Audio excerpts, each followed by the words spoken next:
BNP যুগ্ম মহাসচিব সৈয়দ মোজাম্মেল হোসেন আলাল স্বৈরাচারী হাসিনা সরকারের আমলে যিনি ছিলেন সক্রিয় বিএনপি নেতা, দিয়েছেন অসংখ্য প্রোগ্রামের নেতৃত্ব, এসব করতে গিয়ে খেয়েছেন মামলা, খেটেছেন জেল। খোঁজ নিয়ে জানা গেছে মোয়াজ্জেম হোসেন আলালের বিরুদ্ধে মামলা ছিল ৩৫৭টি, জেলেও গিয়েছেন অনেকবার।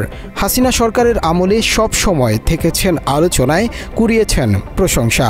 আবারও নতুন করে প্রশংসায় ভাসছেন এই বিএনপি নেতা। সম্প্রতি জাতীয় বিপ্লব ও সংহতি দিবসে জিয়াউর রহমানের কবরে শ্রদ্ধা নিবেদনের সময় এক প্রতিবন্ধী শিশুকে শ্রদ্ধা নিবেদনের সুযোগ করে দেন তিনি।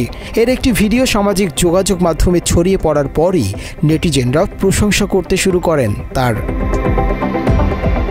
মাত্র ৩০% টাকায় জমির মালিক হয়ে নতুন বাংলাদেশের গড়ে তোলার স্বপ্ন দেখা বাংলা বসতি। আবার এদিকে তাকে মনোনয়ন না দেয়ায় ক্ষোভ প্রকাশও করেছেন অনেকেই। তারা বলছেন, আন্দোলন সংগ্রাম করতে গিয়ে আলাল অসংখ্য মামলা, কারাবরণ ও নানা নির্যাতনের শিকার হয়েছেন। দলের প্রতি নিবেদিত ও ত্যাগী নেতাদের মনোনয়ন না দেয়া কিছুতেই মানতে পারছে না নেতাকর্মীরা। ক্ষুব্ধ ও হতাশা প্রকাশ করে তারা বলেন, তাদের মূল্যায়ন না করলে দুর্দিনে থাকা নেতাকর্মীদের কাছে খারাপ বার্তা যাবে এবং এর প্রভাব নির্বাচনে পড়বে বলেও ধারণা তাদের।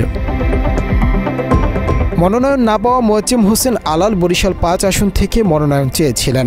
এ বিষয়ে ত্যাগী এই বিএনপি নেতার সাথে মুঠোফোনে বাংলা এডিশনের কথা হলেও বিস্তারিত কিছুই বলতে চাননি তিনি।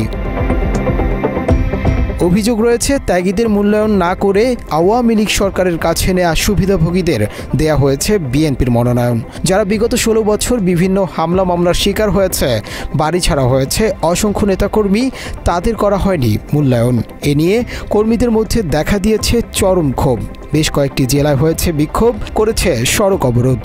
রাজনৈতিক বিশ্লেষকদের মতে, ত্যাগীদের অবমূল্যায়ন বিএনপিকে কঠিন রাজনীতির দিকে ঠেলে দিচ্ছে। এর প্রভাব আগামী নির্বাচনের মাঠেও পড়বে বলে ধারণা তাদের। মুনতাসির তাসরিফ, বাংলা এডিশন।